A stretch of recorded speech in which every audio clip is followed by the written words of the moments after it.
introduce you to Karen Krell, aka Red Fraggle. Kathy Mullen, Moki Fraggle. And Michael K. Fripp, he is the co-creator and designer of Fraggle Rock. And I think to start us off, we can watch a little video here. No? Oh, okay. Never mind. Sorry. So you can all just look at that slide up there for the next half hour. But then I guess just start off by if each of you can talk about how you got into puppetry, you're into working with Jim Henson, and how you got involved with Fraggle Rock. Well, I started out as a kid seeing the Muppets on TV, on the Jimmy Dean show, and Flip Wilson, and Ed Sullivan show. And at the same time, I was very interested in Disney animation, kind of following both of those things as I was growing up. And then I actually tried hand animating something and decided I'd rather try being a puppeteer. So in high school and college, I built my own puppets, following Muppet style performing, and sent a videotape to the Jim Henson Company in 1979, and got this was right when they were looking for puppeteers for Sesame Street, and I got a call to come and audition with Jim Henson. And so I auditioned with him, worked on Sesame Street for a few years, and then I got a chance to work on, to audition for the International Children's Show, which became Fraggle Rock. I didn't even know that. Yeah. Well, Karen had an ambition and wanted to be a puppeteer, and she did it. Wow. I never had that ambition at all. nor did I have any plans of being a puppeteer. I just fell into it totally accidentally. In New Orleans, I was an actress, and a woman named Nancy Staub, who was very involved in the beginnings of the Puppetry Center here. And she and Vince Anthony, who runs the Puppetry Center and founded the Puppetry Center, were very big in the live puppet world. And I worked for her, first picked up a puppet in New Orleans 40 years ago. And she was my mentor and taught me, and when I got to New York and needed a summer job one year, she said, "Oh, the Muppets are doing a movie this year. You don't want to work in the shop?" I said, yeah, anything to get a little extra money. And I ended up in the Muppet shop on the Muppet movie, the first Muppet movie. And Nancy nudged Jim and said, "You should audition her." And he did. And he hired me as a puppeteer. And I ended up back on the Muppet Show. And from then on, I was a core performer with Muppets for about 10 years after that, doing everything we did, from specials to films to then Fraggles. And it just was one of those. So I met this man, who is my husband, by the way, and he, just knocked over the mic. So let him tell you about his start, and I'll fix his monitor, which I just knocked over. Many years ago. I actually started out in children's books. I too had absolutely no idea that I was going to end up in this curious world, that, much less this curious world that's right outside those doors. Wow! You guys are all nuts. And I was working at Random House as an editor and art director and illustrator and writer, mostly working with Ted Geisel, Dr. Seuss. And we had a division of Random House called Beginner Books, which you may know of, with the cat in the hat on the cover, those guys. And I was the editor-in-chief of the Beginner Books division of Random House, which sounds very impressive until you realize it consisted of exactly 4 people, Ted Geisel, me, and our 2 assistants. And we had a terrific time putting those books together over many years. And well, by a series of strange coincidences, happened to be introduced to Sesame Street when it was still in the pilot stage, because of a friend and neighbor of mine, and thought, wow, this project that they're embarking on here sounds an awful lot like the kinds of things that we've been doing in these beginner books. Maybe I should meet these people. And I did. And as a consequence of that, I started a publishing line with Sesame Street at Random House, which in turn led me to Jim Henson, who immediately started twisting my arm to come and work at the Muppets. And I put him off for a couple of years because I was really enjoying what I was doing in the book world, but eventually he persuaded me. And I spent the next 20-some years as first head of art and design, and then an executive of the company, and a producer, and executive producer, and all that kind of thing. And certainly, a high point, if not the high point of that entire period, was designing and being a co-creator on Fraggle Rock. It was an extraordinary project.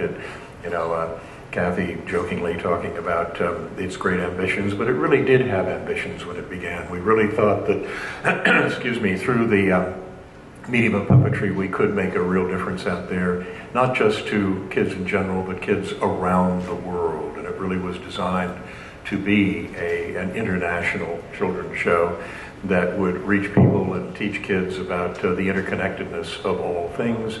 And we had this wonderful, in effect, blank check that we were given to do whatever we wanted to do in this medium, and it was an amazing opportunity for all of us, and one that I think no one who was involved in it will ever forget or regret.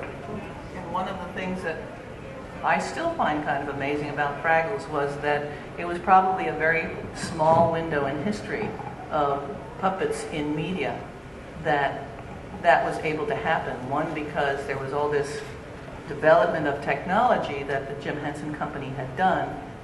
It was prior to the CGI animation, which Karen can tell you about because that's what she does with her life now. But prior to that, so puppetry was still very important. Jim Henson had gotten to a place where he could command the kind of money it took. There's no way in the world that anybody's going to be able to do a show like Fraggle Rock on the air anymore.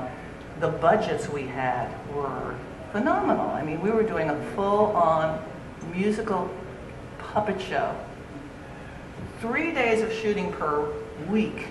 Nobody shoots anything. You shoot it in a day now, the same amount of time, and they're not going to ever give you a budget, no network, for the kind of thing that we did with Fraggles. So, I don't see it ever happening again. And we had 18 puppeteers at our biggest casting calls for big group scenes. Again, and mechanics galore. Those little doozers had incredible mechanics on it, and the gourds had amazing mechanics inside them in order to be able to do all the facial moves and all that stuff.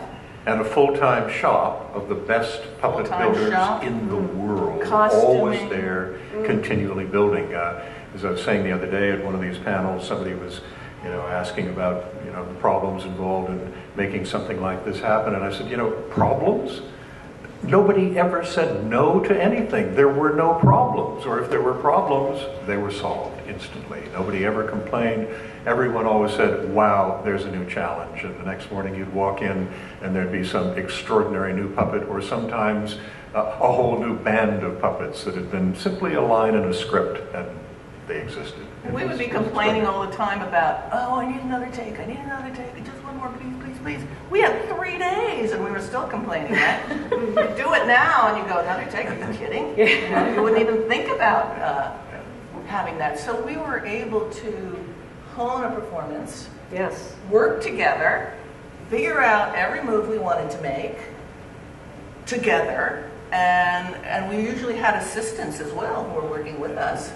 So we didn't have to do it all by ourselves. We had an assistant. And our experience with the crew on Fraggle Rock was so special. It echoed the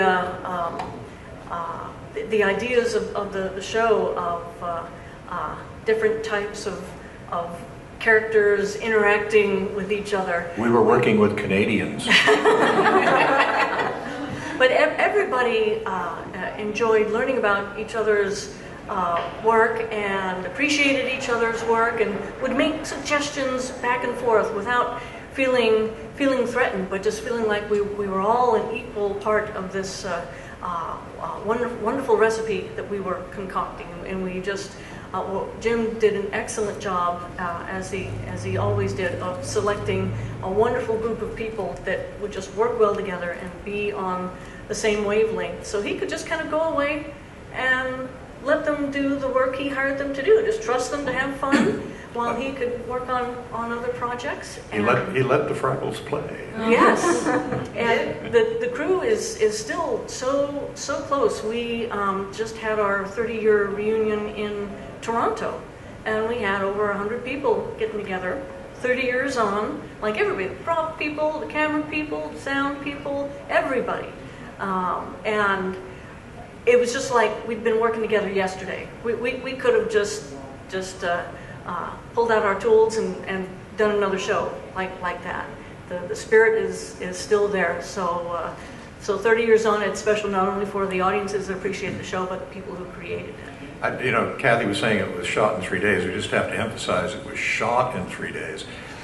It was a full work week. I mean, there was a day of music record. There were read-throughs. There were run-throughs. There was set. It was a full-out major television production. It was, as far as I know, the first weekly half-hour musical comedy drama ever on television with puppets. So it was one heck of a production, and nobody stinted on anything. Really. No, it's true. There was no stinting. Yeah. There was no cheap going on there. We really had everything we needed. Now, do we want to ask questions? Do you want to see some puppets? What would you like to see? What would you like to see? Do you have questions before we... Or do you want to see some puppets? You knew what the answer was. Oh, well, you never know. That was Well, let's reach on down to Fraggle Rock. That was one softball There must be a question. cave down here somewhere. Oh, look at that. Oh, I found a Fraggle hole. Let's see if I can find a How Fraggle. surprising.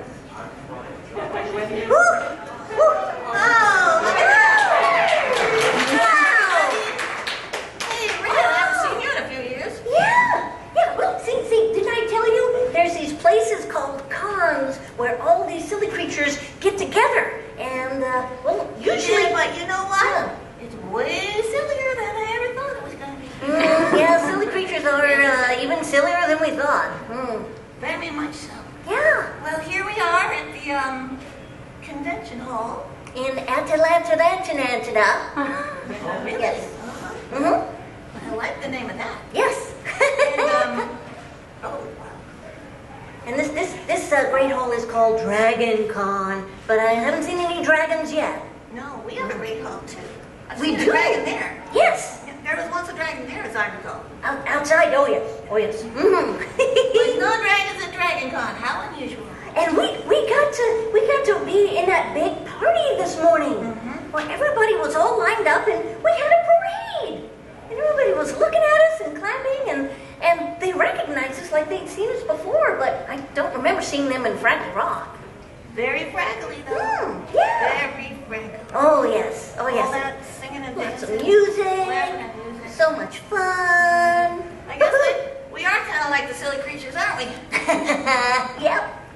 Anybody Especially have the any ones here. questions for us? From Red? They've been struck dumb. You can ask them. Now's your chance. You can ask Red or Moki or, Look, they're all holding the those other little people black who are rocks. here and can come back. Anything. Now, the stars. Ooh, sparkly flashies. Okay. There we go. There's one. Yeah, a question. Do you still receive fan mail, fan letters, and from kids now? Oh, sometimes we get postcards from Uncle Traveling Matt. Is that what you mean?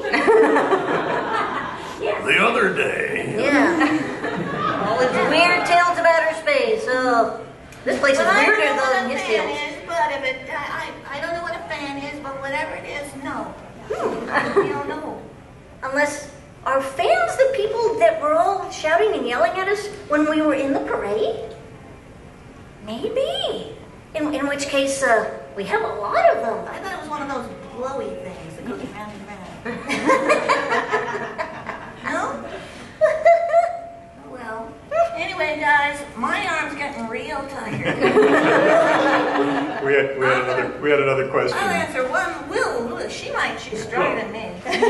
So, Fraggles, did you have any particular adventures that were more memorable than others, or some, particularly great times? Here at Dragon Con? No, I mean, when you were doing the show. A show? we were just living in Fraggle Rock. I thought And it all was of real you life. seem I to don't know about it. You seem to have seen everything we've done. Huh.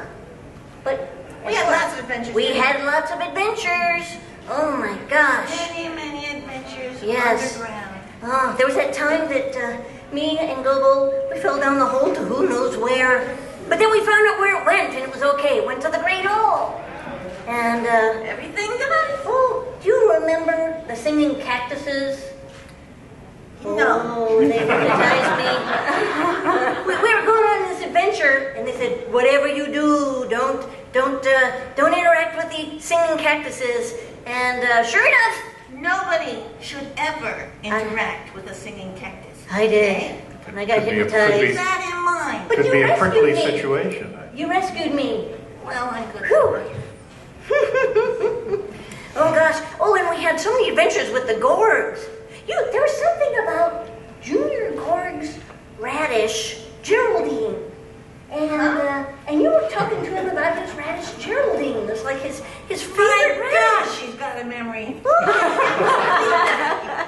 What is with you, Red? You remember everything. But now I'm kind of annoyed about this. There was this one time where you decided that the Fraggles should not eat Doozer Towers. And you called in convincing John I to would never convince have done us that. not to I eat would Doozer. not. You did. You did. And so we didn't. Because convincing John, hey, he's convincing, And so we didn't eat You're Doozer Towers. convincing me. I don't know about John. And then all of Fraggle Rock filled up with Doozer Towers because we weren't eating them. And then we decided that we weren't going to listen to convincing John anymore, and we chowed down on all those towers. Red. What? Let's go home. You can't take this girl anywhere. She never leaves. I discovered this thing. There's this thing in outer space called caffeine, and it really keeps me energized.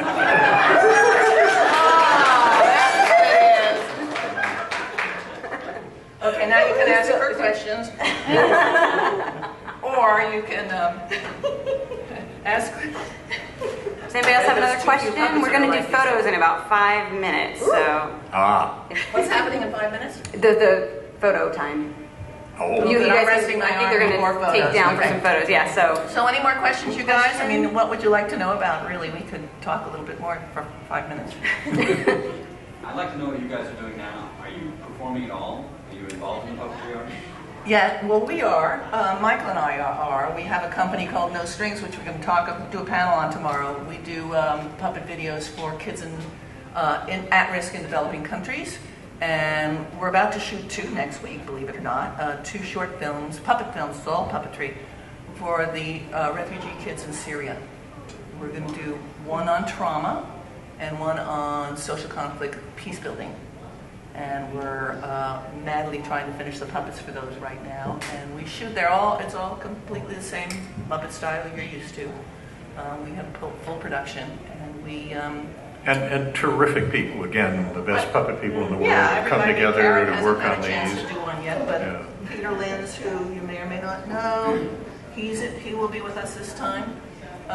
We call all our old friends in, Yeah. and they come and do it for literally. And the great costume designers and builders and all of them. It's part of a library that's been growing for a while now. It started with a film for kids in Afghanistan on landmines, and moved on to the Pacific Rim with films on natural disasters, typhoons and mudslides and volcanoes and those kinds of things, and then HIV and AIDS for kids in Africa, and then a series for kids in Haiti on the terrible problems that they have there. And so right now, alas, one of the real hot spots is the Syria and the refugee children. So that's our next project. Anyhow, they're in, 15 countries in 24 languages, and they travel well because it's video. It travels well. Because it's video and because it's puppets. Because it's they're puppetry. absolutely universal. Yeah. So as any puppet people here know, puppets is really one of the best ways to get across to kids in any country. Any country. So it's been incredibly successful as a way of getting our messages across to these kids. And it's wonderful. Thank you for asking. Thank you. Anybody else? Oh, Karen, what are you doing now? I think I'll go back to Fraggle Rock. This sounds like it's going to be a lot of talking. Bye, everybody! God knows, Red Dawn like So I have actually just recently realized that I have been computer animating longer than I was working as a full-time puppeteer. I worked with the Muppets regularly for 16 years. Mainly Fraggle Rock I'm known for, but also Labyrinth and Muppets Take Manhattan, a few movies after Jim passed away. And then in the mid-90s, when computer animation started to replace puppetry, I looked back at the animation that had interested me as a kid. But at this point, because it was computers, instead of having to draw everything every single time, it made animation more accessible to me. And so my work in the computer is grabbing a digital puppet and moving it frame by frame and being able to use my performer's and puppeteer's eye to judge the performance and get the life into it the way I used to with puppets. So pretty regularly been working in computer animation. I worked at Pixar for a while, at Tippett Studio, animated on Enchanted, animated on Jerry's Game at Pixar, the little man that plays chess, and Bug's Life, a little bit on Monsters Inc. At DNA, I animated on The Ant Bully. And now I am working at a video game company called Valve in Seattle. I animated, if any of you know the game Portal 2, I animated Wheatley, the spear, in like the first half of the game. And was able to, everything came full circle. I was able to use my puppeteering techniques to bring this, basically a mechanical eyeball to life. So he had no mouth, no body, and he talked nonstop.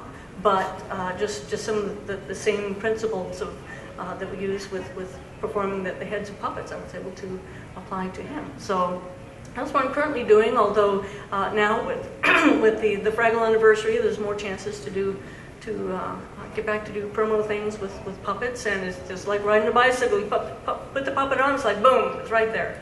So it's been a joy to be able to get back to that. The only thing that's not right there is the strength of your arm. And I think we wanted to make sure you guys had time to get some good photos. So I think, is it a quick question? I saw you were raising your hand. It's actually just an opinion I was going to ask all of you. I know that Frank Oz had a little bit of a problem with the newer Muppet films. I didn't know how you guys felt about the Muppets beyond Jim Henson. That probably isn't a quick answer. No, that would be about an entire panel. That's about evolution and where things go and finding themselves and moving on. And it's a very exciting time, I think, for those Muppet characters. So we wish them all the very, very best. We love them deeply and deeply involved with them for so many years, and really looking forward to the new film. Anne? Did you guys last perform together with Loki and Fred? We were trying to. We're trying to remember it. It might have been Jim Henson's memorial in New York. I think it probably was. Because we finished Fraggle Rock in '86 and didn't, except for Muppet Family Christmas, didn't do things with the Fraggles. And Jim passed away in 1990, so we brought a lot of people were there with their characters performing that. And then not much has been done with Fraggles until recently. No. I haven't seen Mogi, and I mean, this is a new one they built just for whatever. I don't know why, really, but but it happens to be there, so great. But I don't know because puppets don't last. They the kind of puppets Muppets build, they're made out of foam. Those of you that are puppeteers know this. 30 years later, no, they're gone. They're toast. They're gone. You know, so these are brand new puppets. Fantastic. I mean, it's the same. The original puppets from the series have been restored, and they are showing up in various places. There are some in the Center for Puppetry here, and I believe some will end up in the permanent exhibit that they will be building. You know that in they're New York. building a whole new wing at the Puppetry Center for the Muppets? Did you all know that? Yeah, we were just over there yesterday checking it out, and they still have some hints and things there, but so many other beautiful puppets. So you should all be sure to see it in 2015 when they open. The city should be very, very proud of that. Oh yes, we'll probably be back for that. We were so jealous, I can't tell you. Yeah. That was actually my question, was to touch on the importance of the Center for Puppetry Arts here in Atlanta to help keep the puppetry art alive. Hugely important. Yes. Hugely important. I mean, simply the library there Yes. is an absolutely unique resource. We went in and started drooling as we looked at the shelves. It was like, oh my God, You have that? wow! And, can we borrow? But you know, it's an ancient art form, and it takes many forms all around the globe. And to have a place here where all of that is collected, and where people who are interested can come and learn. I mean, the great thing about puppetry is it isn't just puppetry art, it is all the arts. It's design, it's build, it's performance, it's music, it's staging, you know all that. Everything is combined in this, and in that center, you really have not just a puppetry arts center, but an arts center.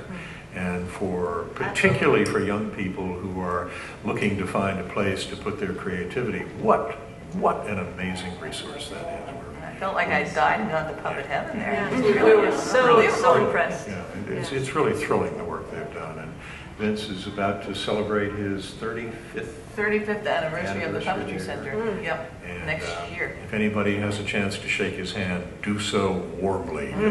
He's given a great gift, and everybody involved. It's Right. really extraordinary. Absolutely. Well, thank you all for being here and bringing your friends with you. And I think.